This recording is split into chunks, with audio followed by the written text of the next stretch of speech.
this clinical anatomy of hypoglossal nerve. Okay, clinical anatomy mein is not much because it's a pure motor nerve supplying the muscles, the tongue, and you have been taught about the innervation of these muscles very well. We'll talk about, you have been taught about the intracranial course, upper motor neurons, lower motor neurons also very well. So we'll just talk about the clinical anatomy. So first thing is how to test for the clinical integrity of this nerve. So to check for this hypoglossal nerve, you simply ask the subject to protrude out his tongue. So that's the action being performed by which muscle? It is actually genioglossus. I told you the tongue, the muscle which helps to produce the tongue is genioglossus. So simply you ask the person to protrude out his tongue. So there you are not only checking genioglossus but also for the integrity of hypoglossal nerve. Okay, now if there is lower motor neuron lesion, remember lower motor neuron, just like facial nerve nucleus, everything is nearly here. Remember lower motor, there was a problem peculiarity of upper motor neurons in case of facial nerve, in case of spinal accessory nerve. Remember contralateral innervation by upper motor neurons to trapezius, and similarly in case of genioglossus, and similarly in face, that the lower portion of the face is by only contralateral and upper part of the face by bilateral representation. And this was all happening in the upper motor neurons only, right? The lower motor neurons, definitely they're emerging out and they're reaching out to the same side. So while here we're talking about unilateral lesion. So unilateral lesion may, what happens is, like nerve is sliced. So what happens is tongue deviates towards the paralyzed side. That is the important thing, right? Remember, if like it's a, here they've shown you is like lower motor neuron paralysis. So imagine if right side of the tongue is paralyzed, right? So what happens is all the muscles here on the right side, they will be get what type of paralysis? Yes, flaccid paralysis, right? Flaccid paralysis ho jayegi. So there will be weakness in the muscles, and there will be atrophy of the muscles, and with that there will be folding, corrugation. So you can say folding of this surface of the tongue that can be seen, and also the wasting. Furthermore, can you see that the opposite half of the surface of the tongue is smooth? Furthermore, it is like you can see it is the tip of the tongue is pointing towards the paralyzed side. Why is this paralyzed pointing towards the paralyzed side? Because the genioglossus, because this is working here on the opposite side. So because genioglossus is like in the posterior fiber, they pull the base of the tongue anteriorly, right? So because of the tone of this muscle, which is paralyzed on the opposite side, because of the tone of the muscle, the tip of the tongue is pushed towards the paralyzed side. So this is an important point. So remember, lower motor neuron lesions, the tip of the tongue deviates to the paralyzed side. Okay. Now think about bilateral lesion of lower motor neurons. If bilaterally the hypoglossal nerve is damaged on both the sides, what happens? Obviously, all the muscles except palatoglossus, there is remaining 7 pair of muscles, they will all be paralyzed. So what will happen? Paralyzed ho jayenge all of them. That means no movement of the tongue possible, right? Except like touching the elevation with the help of palatoglossus.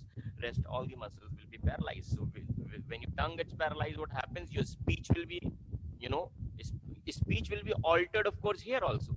I mean, unilateral may speech will be altered, right? And the deglutition and swallowing will also be problem. But in case of bilateral lesion, there will be loss of speech nearly, bilkul, I think there will be no proper pronunciation, like formation of words will not be proper, and slurry speech ho jayega. And the other thing is this mastication, the process of mastication or chewing will also be a problem in that condition if bilateral paralysis happens. And but important thing is, if this bilateral paralysis happens, remember the taste and general sensations from the tongue, they will not be altered. You have already talked about general nerve supply and the special nerve supply, gustatory supply from the tongue. So taste and general sensations will not be altered. However, speech and the chewing and deglutition process will be. Okay, and of course, if you ask for the subject to protrude out his tongue, he will not be able to protrude out his tongue. Okay. Now, in case of upper motor neuron, अब यहाँ पे बहुत important point है, right? Upper motor neuron lesions का मतलब है, याद करो genioglossus के fibers, they were descending to the opposite nucleus, while the rest of the 6 pair of muscles, the fibers, they descend to the ipsilateral side. And think of, upper motor neuron lesions. What will happen if there is a like right-sided upper motor neuron lesion? The tongue will deviate to which side? Right side की paralysis हो गई. So 6 pairs of muscles will be paralyzed on the same side. Genioglossus will be paralyzed on the opposite side, right? So tongue will be protruded towards opposite side, right? So very important point. यहाँ पे, if you've understood this, this will help you. Might be a part of MCQ sometime. Because tip of the tongue की बात होती है. When you examine for the hypoglossal nerve, you focus on the deviation of the tip. And because this is the bulkiest muscle, one thing, then it is the only muscle which helps to protrude the tongue. So the genioglossus of which side will be normal, that muscle will have its tone, and that will help to that because of the tonicity of the muscle, the tongue will deviate towards the paralyzed side.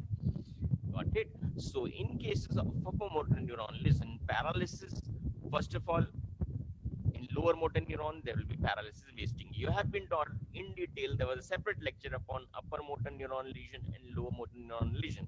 You know that in upper motor neuron lesion, there is a spastic paralysis, one thing, and there is no wasting of muscles. Like the muscle wasting नहीं होती है, tonicity जो है उसमें इतनी नहीं जाती है. दूसरी चीज ये है कि the action जो है वो slurry हो जाएगा.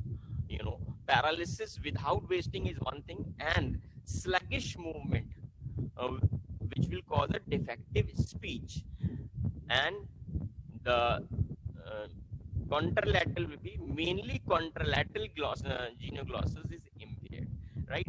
Mainly word क्यों डाल दिया? क्योंकि upper motor है. अगर upper motor neuron में I told you tone तो जाती नहीं है ना, तो इस वजह से भी बहुत ज्यादा इसमें difference appreciable नहीं होगा.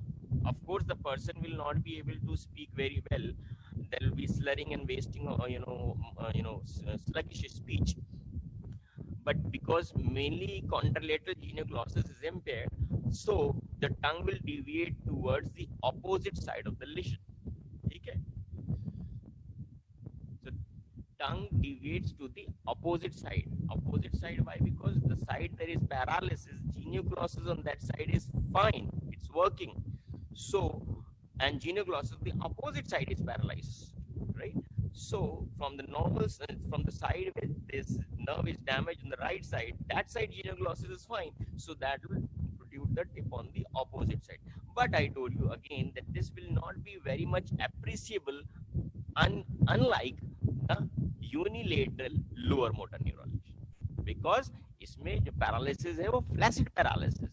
So opposite side genioglossus is very much working fine. अब tonicity इसकी बनेगी दिख रही है. इधर tonicity खत्म है, right? The paralyzed side, the tone is lost. But because in upper motor neuron, the tone is not completely lost. So इसमें deviation of the जो tongue है, of course that will be on opposite side, and इसमें deviation will be on the same side. I believe you have understood this. So if it deviates to the opposite side, but this will not be very much prominent as in case of lower motor neuron. Got it? Lower motor neuron का main reason था flaccid paralysis, जिसकी वजह से healthy genioglossus push कर सकती है opposite side. लेकिन in case of upper motor neuron, the flaccidity is not there. So that's why the protrusion of the tip of the tongue towards the opposite side will be there, but not very much appreciable. Got it?